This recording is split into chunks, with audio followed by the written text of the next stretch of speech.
Hi, I'm Sharon Harrell, Community Engagement Manager at the Detroit Institute of Arts. Thank you for tuning into Black History Month events at the DIA. Black History Month programming is made possible by the generous support of Arn and Nancy Tellem, with additional support by TD Bank. Welcome to Wine Down Wednesdays, a cooking and cocktail showcase featuring African American chefs and mixologists. The program will start with video demonstrations, followed by a live discussion and Q&A. Tonight, the category is seafood. Chef Max Hardy will prepare shrimp curry, and mixologist Melanie Mack will pair that dish with cocktails. As you enjoy the demonstrations, please enter your questions in the comment sections. So let's get started with Chef Max Hardy, followed by mixologist Melanie Mack. Hey guys, thank you so much. Thank you DIA for having me. Black History Month, this is truly an honor and truly a pleasure to be a part of this. I love DIA, I love Black History Month. And so today I just wanted to share one of the recipes that I love that's always kind of near and dear to me, being, Bahamian, having some Bahamian influence, and then, having a lot of Southern roots as well. I wanted to do something that kind of speaks to both. Right, so today we're going to do a little shrimp curry. It's one of my favorite dishes. If you've been to any of the restaurants, we have it on both of the menus. We have it at Coop Detroit. We had it at River Bistro. This is one of my favorites. So I just want to show you how to make that. So we're going to start with, we have a little butter here. Butter makes everything taste good. A little cilantro and lime. We have ginger, garlic, and some scallions. Of course, the Chef Max Curry Spice Blend. You can get that on chefmaxhardy.com.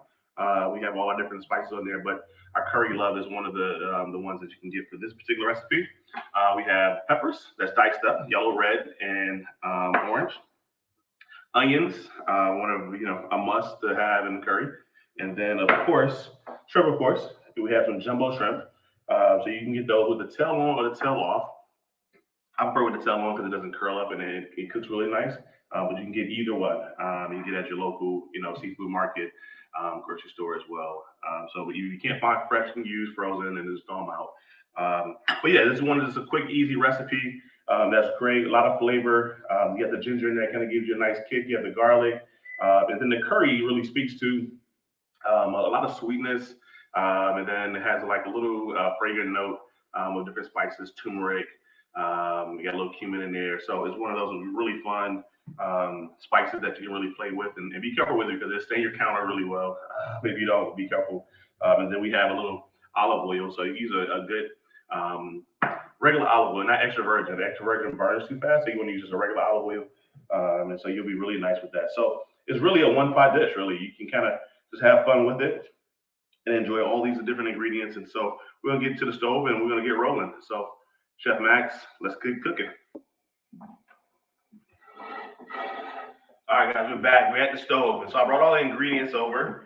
So again, we have our peppers, we have our onions, we have our shrimp, we have our cilantro, our lime, our little butter. So the butter is going to be kind of like our sauce and to make it nice and saucy. And then we have our green onions, our ginger, our garlic, and then our curry powder as well.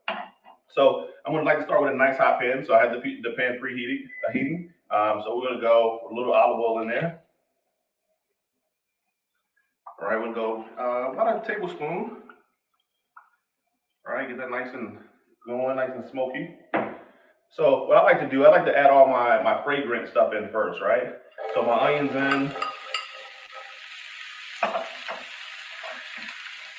my ginger, my garlic, my scallions in.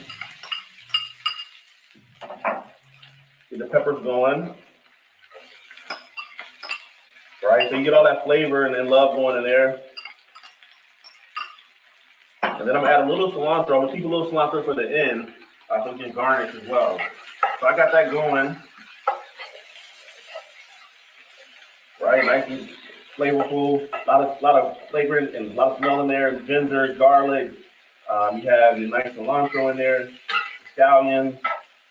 I'm gonna add a little salt in there as well. Just pinch. And then depending on how many you're cooking for, you know, you can do it in a smaller pan, a bigger pan. You can serve this over rice. You can serve it over noodles. You know, just whatever you choose. This is a dish you can make ahead of time too, and just have ready to go. And I like the shrimp to be very not all the way done, just so it still you know have a nice little bite to it. It's cooked but not well done. Not everybody thinks it's like seafood. They want to overcook it and cook it too much, but I like to cook it just right about medium well on the shrimp, so I can have a nice, you know, still tender, still juicy and flavorful. So I got that going. So now I want to add some of my curry in there. And I'm going to add half of the curry that I'm going to use because I want to add some more when I add my shrimp in. All right, now my shrimp is in. All right, I got that going. So again, now you all the flavor and the love really in the pan. You should be having your caramelization of some of the curry now. So I'm going to add my butter in. So again, that's going to act as kind of like our sauce and kind of give you the nice little sauciness of it. So now that my shrimp is, I'm going to add the rest of my curry.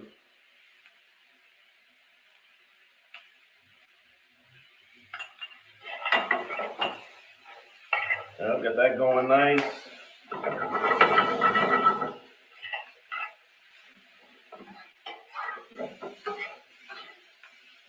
Add a little white wine in there as well.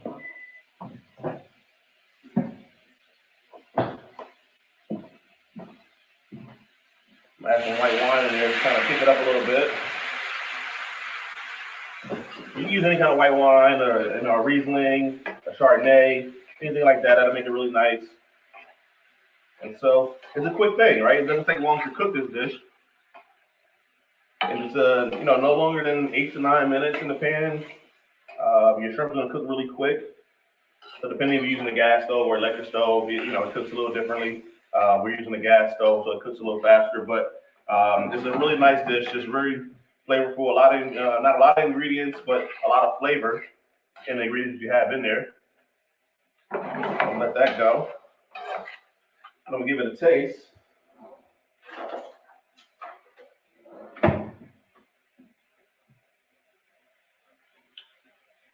I like that. I like that. I'm gonna add just a little more salt in there.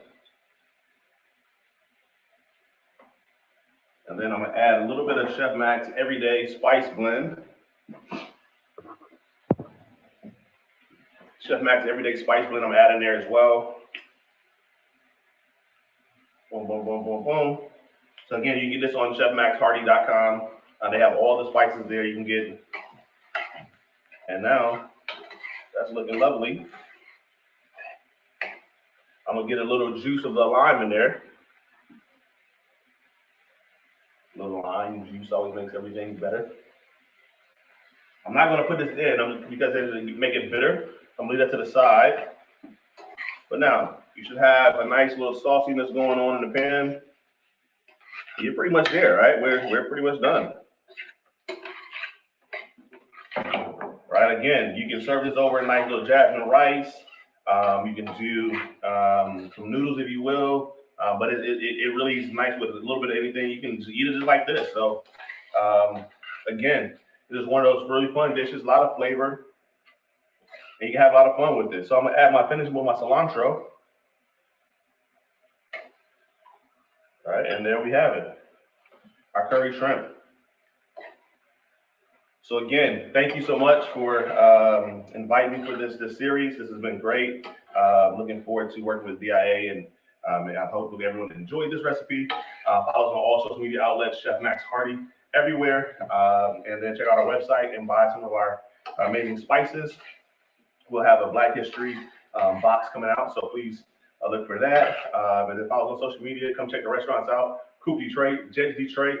And thank you again. Thank you so much, Chef Max.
Hello and welcome to all who are watching. My name is Melanie Mack. Tonight I'll be presenting a couple of cocktails that are going to be paired very nicely with seafood.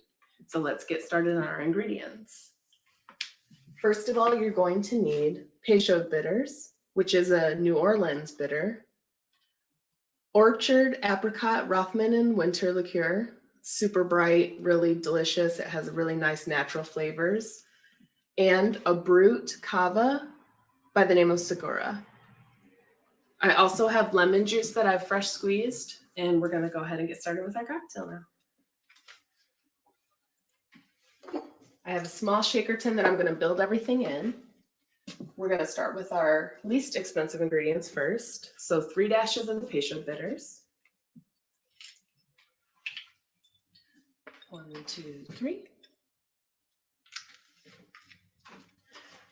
And I've already squeezed my lemon juice. So we're going to get ready for our jigger and go ahead and pour in 3/4 of an ounce into our shaker tin. Next, we're going to follow with 1.5 ounces of the apricot liqueur.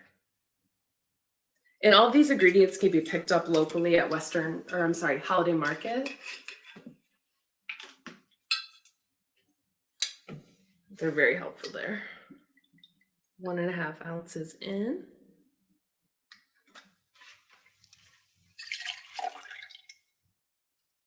And now we're going to fill our shaker tin with ice.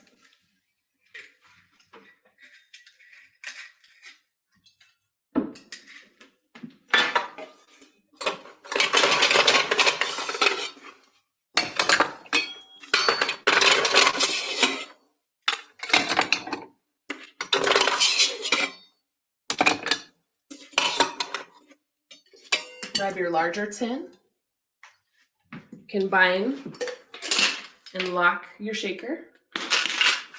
We're going to give this a nice shake for about 30 seconds.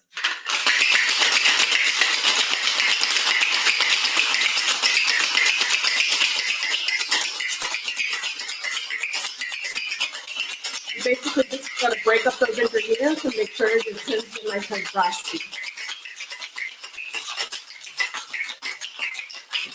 All right. So pop your shaker tins open. Get every little drop in there. And we're going to go ahead and strain this into our champagne flutes.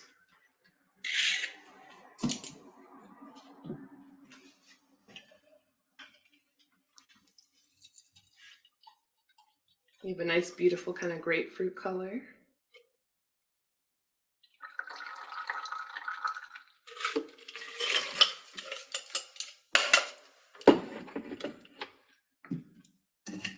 Next, we're going to go ahead and open this bottle of Cava.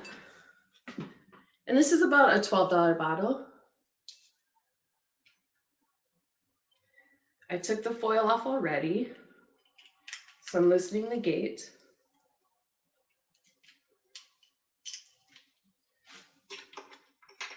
And I'm going to go ahead and pop toward my wall. Woo! Cheers. And we're just going to go ahead and top this cocktail off.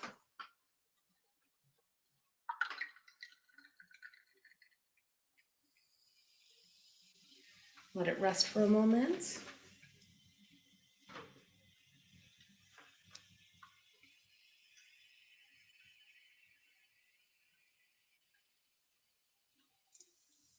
All right. And that is the Cava Kiss. We're going to go ahead and garnish it with a little lemon that I already prepped. And you're basically just going to go ahead and take the lemon with a peeler, wind it around, and then go ahead and cut it to your liking.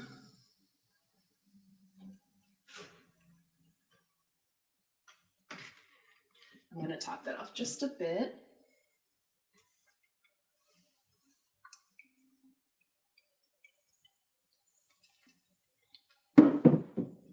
And here we have your Cava Kiss.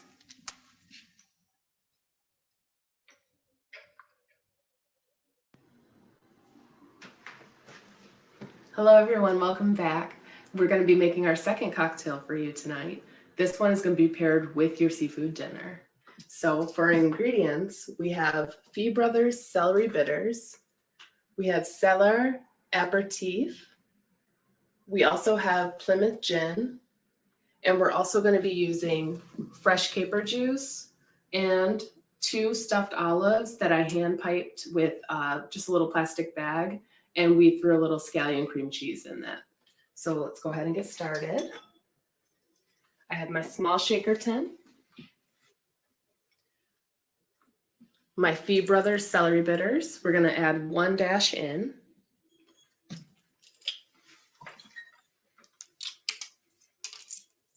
And this is going to be a really nice savory cocktail.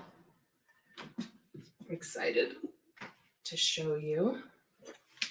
This is my caper juice I have prepped already. And this is going to be 0.25 ounces for a nice amount of salinity.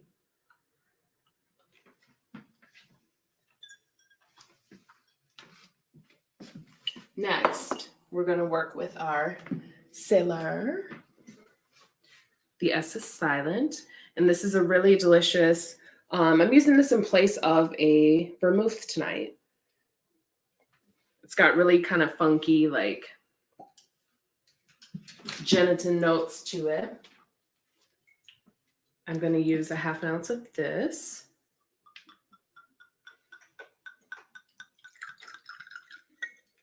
Into the shaker tin. And this is going to be a stirred cocktail, so you can prep your spoons.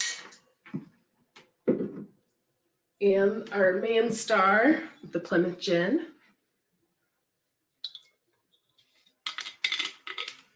It's a fan favorite amongst bartenders. We're going to go ahead and do 2.5 ounces.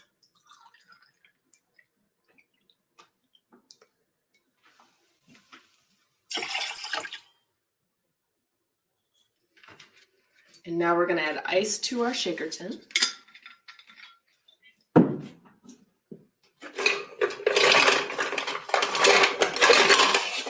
For stir cocktails, I like to use larger cubes. I feel like it helps with the dilution, but you can use any kind of standard hotel ice or ice that you have in your freezer ice box. I've got my stir spoon, and I'm going to go ahead and wind this around for about a minute.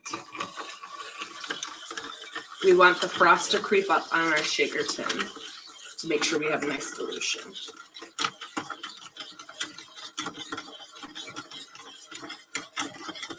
And again, happy Black History Month, everyone.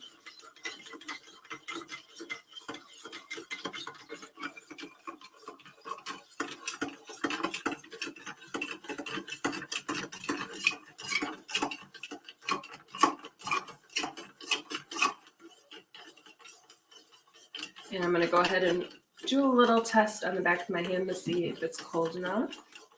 You want your martini to be nice and cold. I did put my glass in the freezer beforehand. You're more than welcome to do that too at home.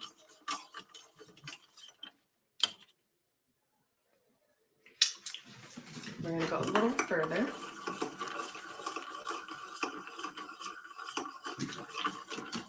I love a cold martini. And if you prefer your martinis dirty, you can do a little more caper juice. This is more of a standard recipe. All right. Perfect. We're going to go ahead and strain into our martini coupe. And I'm just closing the gate on my strainer to keep ice particles out. We have a nice wash line in there for the lip, and now we're going to add our cream cheese stuffed olives.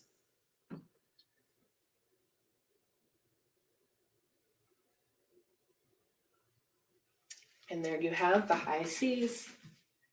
Cheers.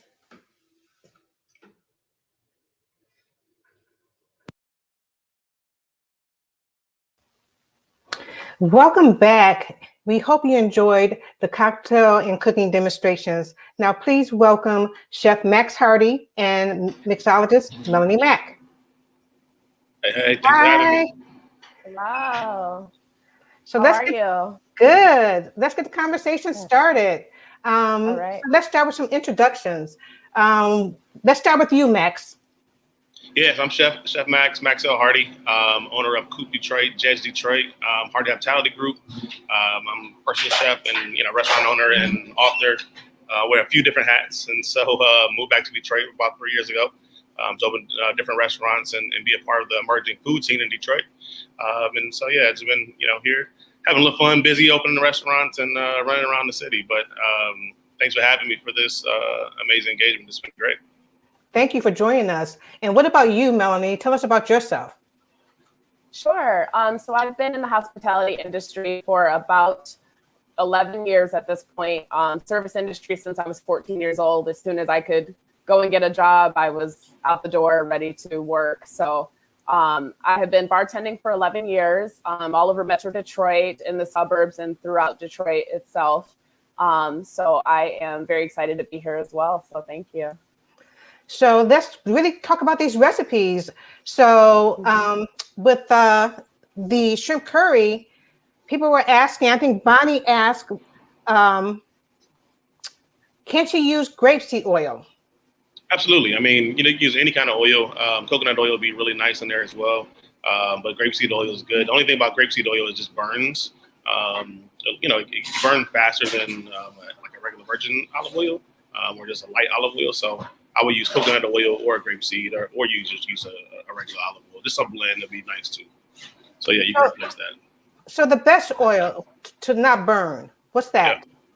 Well, to me, I think it's coconut oil. Coconut oil is one of those good ones right now that has a high burning smoky point. So you can use that. Anytime you start getting into olive or grapes, just the olive starts to burn. You get that real harsh burning taste from it. So anything that's light, you can use a blended oil as well. But coconut oil, they say is the best thing right now. I use it a lot for everything, cooking in, to moisturize as well. So you can use that. Thanks. So Melanie, people are loving the recipes, and one of the first things that popped into my mind was, what is Cava? Cava is basically a sparkling wine. Wine can't be called champagne unless it's coming from the region of Champagne, France. So it's just a sparkling wine that's very similar to a champagne, but it's going to be dry. And so let's follow that up with another question that I have. Like, what are bitters, and why do we use bitters? Yeah, so bitters are basically used from several different things that come from the earth. So tree bark is one of the ingredients in some bitters. Wormwood, they're made from basically taking those ingredients from the earth, putting them in a high proof alcohol, say like a mason jar or like a big vessel, like an airtight concealer. You can make them at home even too. There's a really great recipe book that's all about making bitters at home. But I have on the side here, this is my favorite bitter. This is the Angostura Bitters that all bartenders have in their homes. And the price of them actually went up in the beginning of quarantine, much like it was hard to find limes. And I'm sure, Chef, you noticed that it was hard to find some fish in the beginning of quarantine because everyone was making tuna salad at home or whatever. And but my second favorite bitter is Manhattan. I'm sorry, Chef, what'd you say? I couldn't find bitters for my Manhattan. I love Manhattan, so I love a good Angus bitters as well. So it's hard to find that. So I think Melanie's a little frozen right now. So I will kind of jump to you, Max. And you guys mentioned the things being scarce during the pandemic. So how has that affected your restaurant? How has that affected, just the prices of things in general? Well, at the beginning of it, of course, it affected everyone. Just we had to close down. So, of course, we lost a lot of business, lost some of our employees. But then, the price started going up on just the different produce and just meats. So it's hard to find certain things, especially for us. We're a Caribbean restaurant, so we source a lot of things out, and it was tough to find some of those, Caribbean recipes, ingredients for our recipes. So it was a little tough. But once we got, halfway through, by August, we started to lighten up a little bit and got a few more things we can, be able to function. But it was tough, just to be able to close down and really try to figure out just how we make it, with our employees not working and with not getting any help. It was a little tough, but we're back now. And so it's been good to try to just, refocus and pivot and figure it out, because we had to really pivot and figure out how to change our food costs. How do we, make it make sense and try to stay open with half of the guests we had and then having to close down. So it was tough, but, hopefully we'll be all right. Yeah, it's been tough for everyone, and the DIA was lucky we were able to stay open during the pandemic. But Melanie, how did you have to pivot during this pandemic? Oh, it looks like she's a little bit frozen again.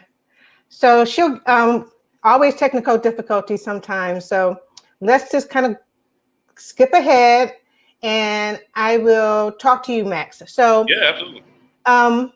So when we did the call for the Wind Down Wednesdays, we gave you several categories to look for. I mean, to look for, like seafood, beef, chicken, and vegetarian. What made you choose seafood? Well, for me, I mean. Oh no! Now we can hear you. You were frozen for a minute. I'm so sorry. I'm freezing. Yeah.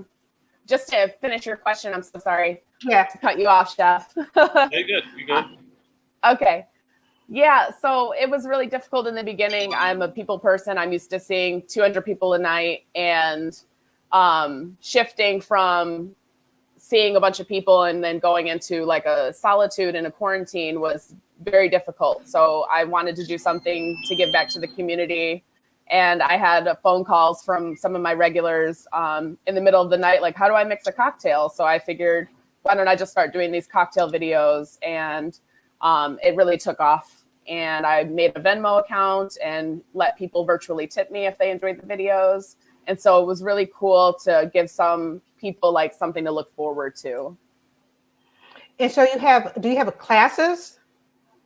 Like a schedule? I don't do classes. I don't have a schedule at this point now that I'm back to work. The bars reopened last Monday, but I do have a bunch of videos on my Facebook page, and those are public. Those are available to watch. Thanks. Okay, we're gonna go. I'm sorry. We're gonna talk about that a little bit further towards the end about what you guys are doing. But I wanted to just kind of skip back to Max, and we were talking. I actually lost my place. Well, I was mentioning just the recipe and why I chose seafood. For me, just seafood is always, great. We serve a lot of seafood in the restaurant at Coop, especially being, Caribbean based. Our curry shrimp is on the menu there. So if you want to go by and get that, you can get that. But then just being Bahamian. I want that right now. right. But just being Bahamian, it goes really well. And then, I always like try to take people, outside on a roller coaster ride, and it's wintertime, and so it's like, okay, let's give everybody something exciting and maybe Caribbean based and something to pair well with the drinks that Melanie got going. And so especially with the Cava, and I love Cava and curry together. So it was one of those things where it's kind of just something that I do all the time, and I was like, all right, let's give them something fun and a little different, and play homage to Black History Month. Just because our Caribbean roots are still Black history. So I just wanted to tie that in together and have some fun with that. I was going to ask you about that, so how did you get involved? What are your roots into getting into being a chef? Well, so I started, just kind of watching my grandmother and my mom, just kind of having a little fun. My grandmother's from the South. My mom was from Bahamas. From Bahamas. And so it was just, one of those things that was kind of just a natural progression for me to do seafood and just eat our Bahamian roots, our Caribbean roots, and then also Italian soul food as well. So it's just been natural for me to do it. And I just wanted to just have fun, growing up as a chef. When I first started, I just wanted to have fun. I started in Miami, so I just know all the best seafood. I had a position down in Bahamas, so I just know, been around just all the best seafood and, a lot of Caribbean cooking. So it's kind of just been, natural for me to just pick that up. So there's a question from Eli. The question is for Melanie, and they want to know an ingredient in one of the cocktails being from New Orleans. What was the ingredient, and how did you discover it? Hi, Lena. How are you? So this is the Peychaud Bitters, and it is a New Orleans bitter. And you can find this online, or you can find it at local stores. New Orleans is one of my favorite places to go in the world. I think it has some of the best cuisine in the world of any place that I've been so far. It's like such a melting pot. So the Peychaud bitters are really nice. They're slightly herbaceous, almost like a little bit sweet, like a bubblegum note to it. So I wanted to incorporate that. I try to do like a little homage to New Orleans whenever I make like my own like classic craft cocktails. You can find that bitters too at Fresh Market in Birmingham, by the way. Oh, cool. Yeah, I get it all the time from there. And so, Melanie, Yeah, I love that bitters. what are your cultural roots in becoming a mixologist? I haven't heard of many African American mixologists, or even the term mixologist. So can you tell me how you got into that genre of art, basically? Yeah. So I grew up in Ypsilanti, Michigan. It was a really small town. When I was old enough to move out, I moved out to Metro Detroit suburb called Ferndale, for those of us that are watching that are not in Detroit. And I started working at a bar, and I'd only worked in restaurants prior to that. So I wanted to learn. I saw the art. I saw at that time it was a lot of kind of trendy cocktails. So like espresso martinis, cosmopolitans and things of that nature. And I wanted to make my own cocktails. So I started working with making simple syrups at home and using different ingredients. Basically, one of my favorite bartenders ever, her name is Julie Reiner from the Clover Club in Chicago. And she used to go through the pantry or the restaurant and take different ingredients. And if they were about to go bad, say a batch of strawberries, she would take those strawberries and incorporate them into a syrup. So that was something that I really wanted to do, jumping into becoming like a baby bartender. So you mentioned making the syrups. Do you teach that in your classes? Yeah, I do. I go through how to make a simple syrup. It's very, very simple to do at home, hence the name simple syrup. But basically, you're just going to take sugar, water, you're going to boil it, get that up to, I make quick simples all the time. You can bring them up to a boil and then let it simmer and cool, because you're not going to want to use like a hot sugar water, but it's basically just sugar water. But you can incorporate herbs, you can do fruit, you can do teas, you can do cinnamon, whatever is local or, seasonal. And so, when it comes to those bitters or the flavors, I've had lavender in drinks before. Is that a simple syrup or is that a bitter? It's a simple syrup, but they do make lavender bitters as well. But it was probably, I know Great Lakes Coffee in Midtown, they do like a lavender latte, but that's made with like a lavender simple syrup. It's really good. And so I got a question for you, Chef. So there, you mentioned your spices, right? Yep. Mm-hmm. And so if we have all the ingredients at home, but we don't have your spice right now, and we want to make that shrimp dish right now, what spices will we use? I mean, you can go get a curry from any local store, but you also can go to Coop Detroit, Castle Peterborough. We have our spices there as well.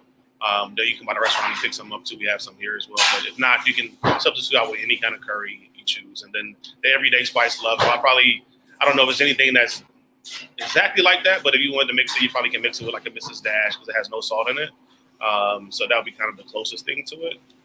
So you can, either come by the restaurant and grab some or pick up something from your local store to make it make sense. To make it make sense. I like that. I have a question for Chef. May I ask him a question? Absolutely. Yeah. What is What is your favorite seafood? My favorite seafood, probably conch. Me being Bahamian, it's always going to be my fave. Outside of that, probably scallop. It's so hard to find, so scallops. I love scallops. Yeah. Yeah, I was just down in Super Bowl, so I probably ate scallops every day while I was down in Tampa. So, one of my faves. What about you? I would say scallops are really high up there. I like Chilean sea bass too. Oh yeah, sea bass is good. $40 a pound right now, but it's you can't beat it. Oh wow! right.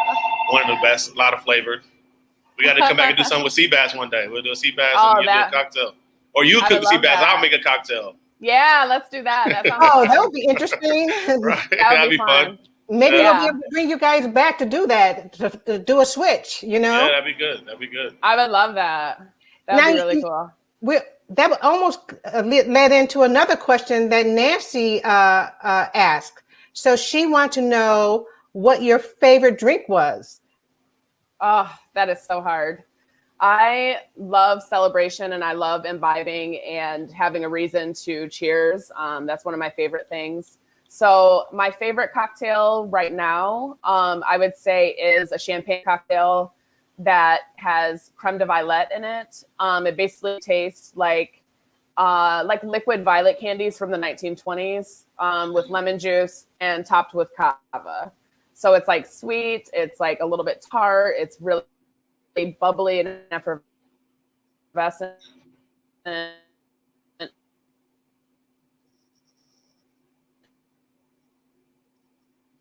We're going to wait a couple of seconds. She pops right back up. Well, so that's my okay. So kind of repeat that to us, the last part of it.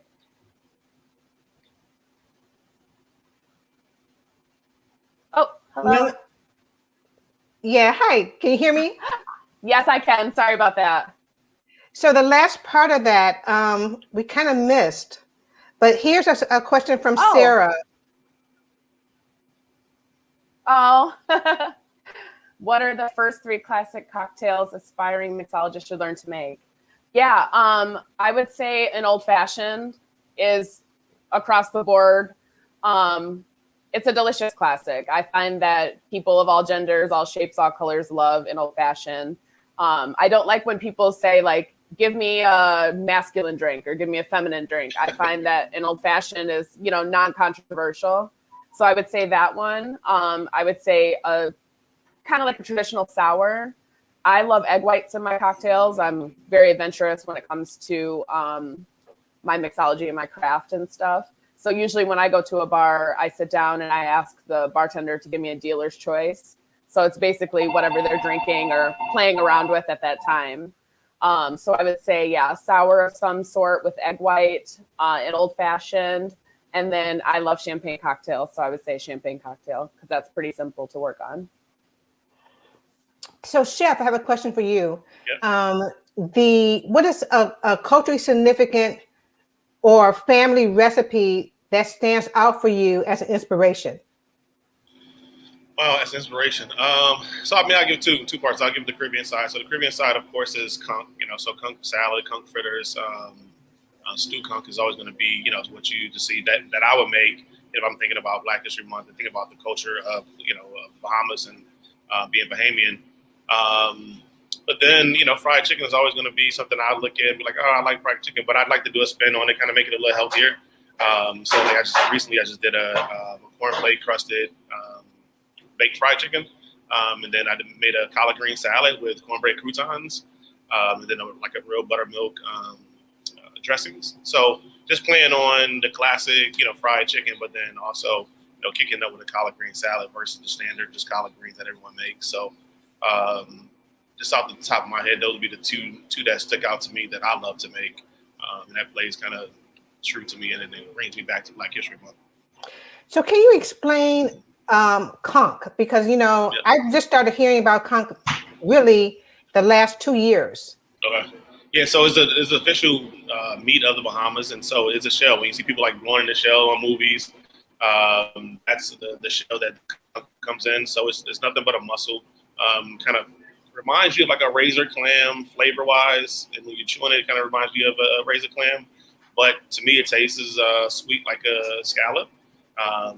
But it eats like a clam more than a scallop. So it's the official meat of the Bahamas. And so when you're traveling down there, you got to have conch. You can get it in Detroit sometime, but it normally comes in frozen. But we have it during the summer months, and I'll send like my mom down to bring some back, and it runs really quick because I normally try to keep it and eat it all at home, but I make it at the restaurant during the summer. I'm gonna have to stop by and check that out because Yeah. I haven't had any really good conch. I've had it at like the grocery store, so it's different. Yeah, no, it's different. You can get it at Eastern Market. There's 2 stores at Eastern Market that has it, so you can get it there. So I have a question for both you guys in terms of your setup. So I'm gonna start with Melanie. If someone wants to set up a home bar, what do you recommend to have, and what's your favorite things in your particular bar? I would recommend having a really nice set of shaker tins. Cocktail Kingdom is my favorite for getting my bar tools.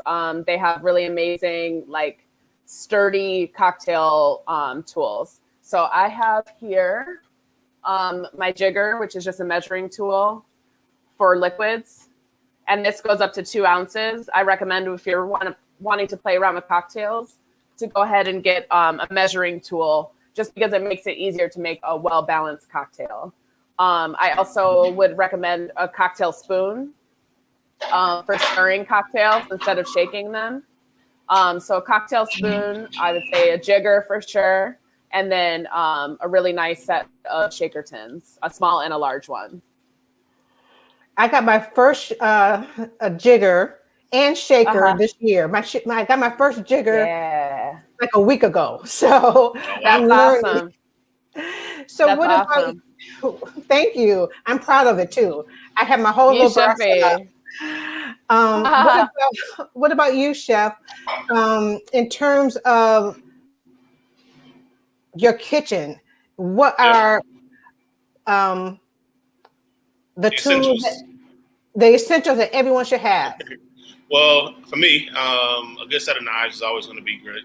So if you find a good set that you're comfortable with, I use globals at home and in business. They're a little expensive for the pro and professional side, but the home ones, they're pretty reasonable. So you can find those at Williams Sonoma or Macy's home section. And then a good cutting board. Good cutting board is always good. You do so many different things with it. If you're not using it just for cutting, you can use it for a charcuterie board. You do all kind of things with it. So you can get the Chef Mack's cutting board on the Chef Mack's website as well. And then just some good spices. Just making sure you have your pantry kind of in place.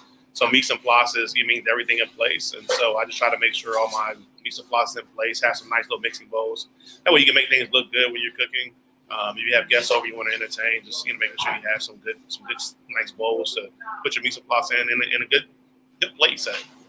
So making sure you have some nice china is always fun. And I love being having my bar set more than I love having my kitchen set. But but no, those are a couple of my favorites. And we spoke in the last Wind Down Wednesday about the skillet. Like every African American home that I know has a skillet. So skillet. Do you use skillets at all?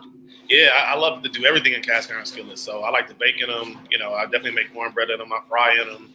If I'm making some kind of blackened fish, I blacken in them. So a good cast iron skillet is definitely something that you must have, and a good non-stick pan as well. So you always mess up when they're trying to cook stuff and it sticks to the pan. So a nice non-stick pan is always fun. So Katrina has a question.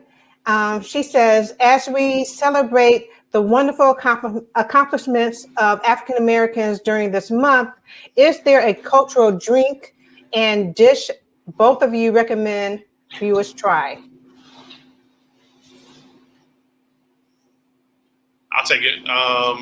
So dish, I would say for me, the Chef Mack's cookbook has a lot of just cool recipes in it.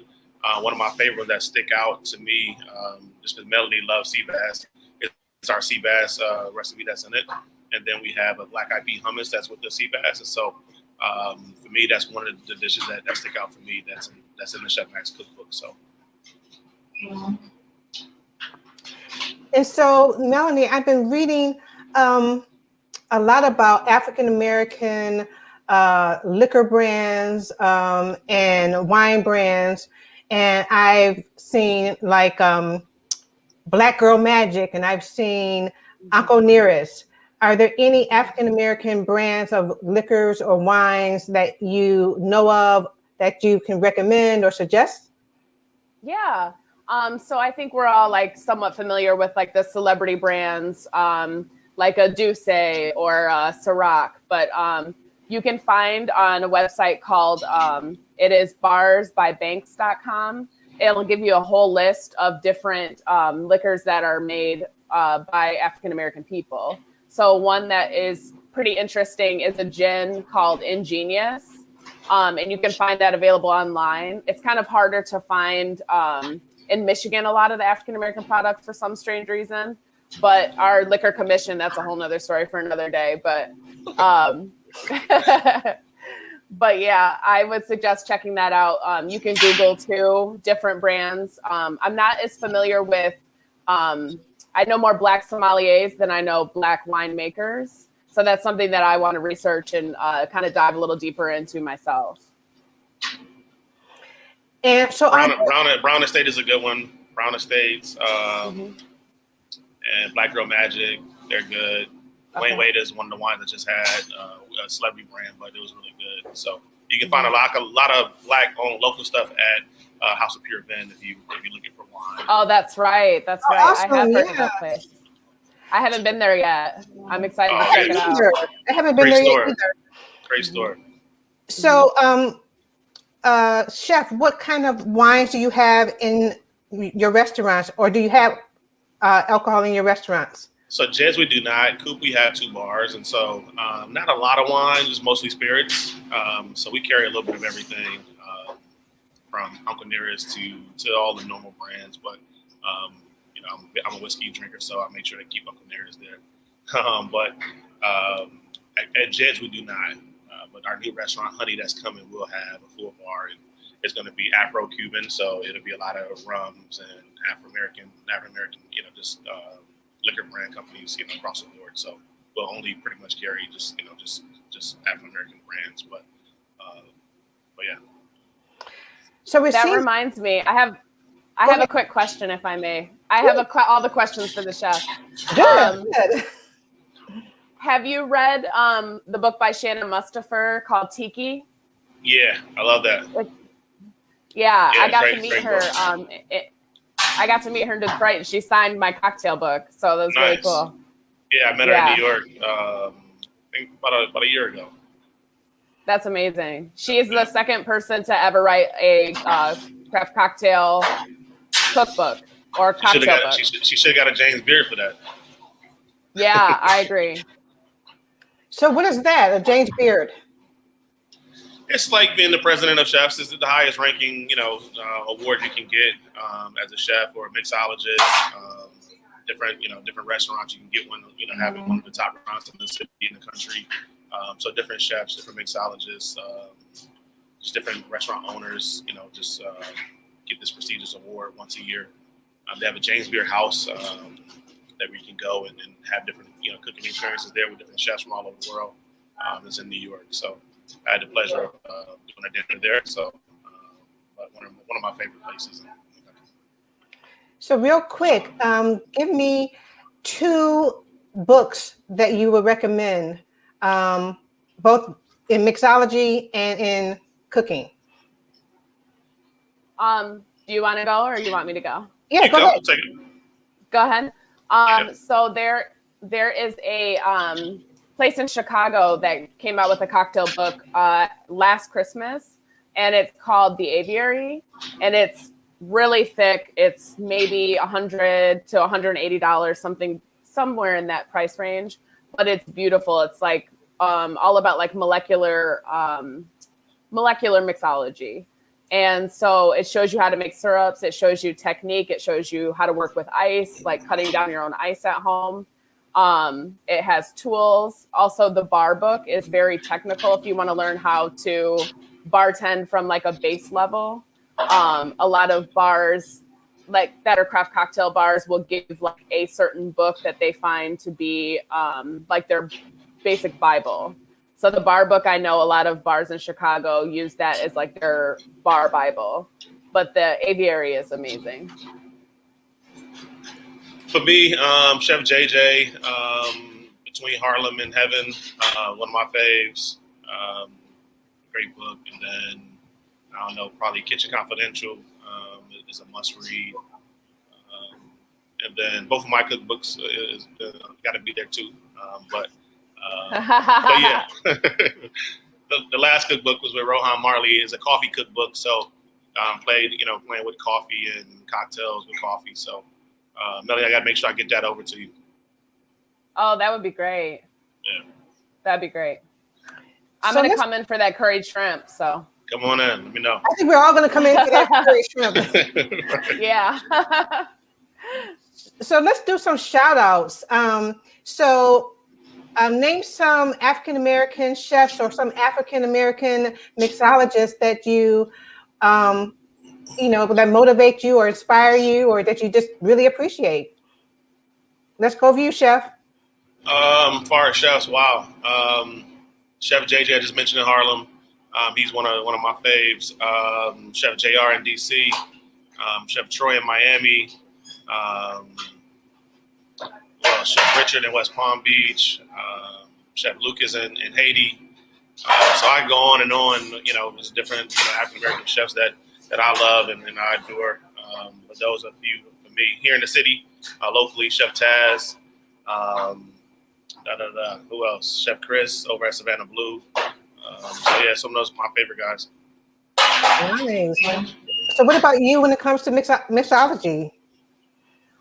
So one of the people that taught me a lot just from coming and sitting at their bar rail, which is basically just saddling up to the bar instead of getting a table at a restaurant.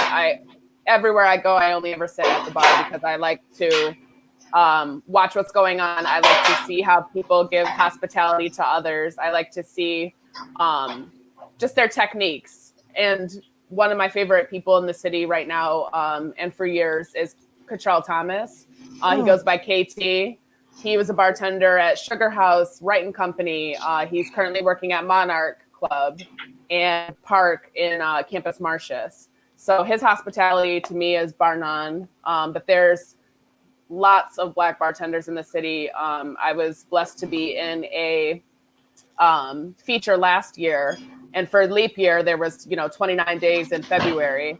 So for Black History Month, there was a feature done by Double Strain Collective, who is a duo of people that are bartenders in the city. And they did a feature for every single day of February featuring and highlighting a Black bartender. So there was 29 of us, which a lot of people came out and said, I didn't know we had 29 Black bartenders in Detroit, which is kind of sad.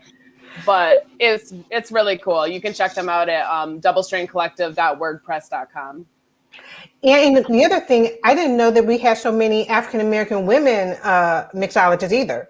So I found that out just doing this program. So I was really happy about that. So, Chef, I have a quick question before we wrap things up about Lisa had a question about Jasmine Rice, and she wants to know what's so special about that. Well, I mean, rice is true and near and dear. I eat rice a lot, but I like Jasmine just because it pops better than everything else. It's long grain rice and it's more flavored than everything else out there. And it takes you can add so much to it and give it some really nice love. So I like to do cilantro added to it, any kind of pine nuts added to it. It just has a lot more flavor than your regular just white rice. So any kind of long grain rice I like to enjoy more than I do just your regular white rice. But Jasmine has just a different flavor, a little more pungent than your norm. So final word. So tell us what you're doing. Chef, we'll start with you. Tell us what you're doing, where you're going, what's happening. So right now I have Jedge Detroit. I have Coop Detroit. We're getting ready to open What's Cracking on Livernois in 7 Mile. It's going to be a seafood concept that I'm doing with Ron Bartel from owner of Cuzzo's. And so just continue to try to push forward and get through this whole pandemic time. But just, getting back to the community and doing some more cooking class within the community for kids. This is all the things that we have planned for this year. So we have a CBD cookbook that's coming out later in the year. So just a little busy, but, just trying to continue pushing forward and continue pushing the brand forward. And what about you? What's going on, Melanie? So I want to get back into making videos about once a week. When quarantine hit the first time last year, I was doing maybe 3 or 4 videos a week because I just had all this free time. So I want to start doing maybe one every Saturday or something to that effect. But I am back to work. I work at Menjo's Entertainment Complex on Woodward and McNichols. So you can find me up there making all different types of cocktails. Well, that's something I really want to learn myself. Like I said, I, for the first time, started a bar in my home. I always say I don't drink, but I like a good bourbon, right? So I have 4 bourbons in my home now and some wines. And I really need to learn how to mix some drinks. So I'm looking forward to your classes. So thank you. It looks like we're coming to a close. And I just want to thank you and Max for the demonstrations and all the insight that you've given us. And I want to thank the public for just showing up tonight. There's a lot of comments. Everyone loves you guys. Thank you. A lot of shout outs to you guys, a lot of appreciation. And so I'm hoping everyone comes back next week. We have next Wednesday, we have Chef Angela Michelle of Culinary Kisses. And she's going to prepare chicken and waffles. So I almost mentioned that when you mentioned it, Chef. So yeah, she's going to talk about chicken and waffles, and Devin Clark is going to mix the complimentary cocktails. And I just want to do a final shout out to Arn and Nancy Tellem for their generous support, and TD Bank for making this happen, Thank you so much. Shout out to them too. Thank you. Yeah. So thank you guys again. And thank you. To the public, please stop by the website, check out all of our music and panel discussions and other things happening for Black History Month. We're doing a virtual program this year, and we really want you to stop by and check it out. So thank you, and I'll see you guys soon. Thank you so much. Thank you.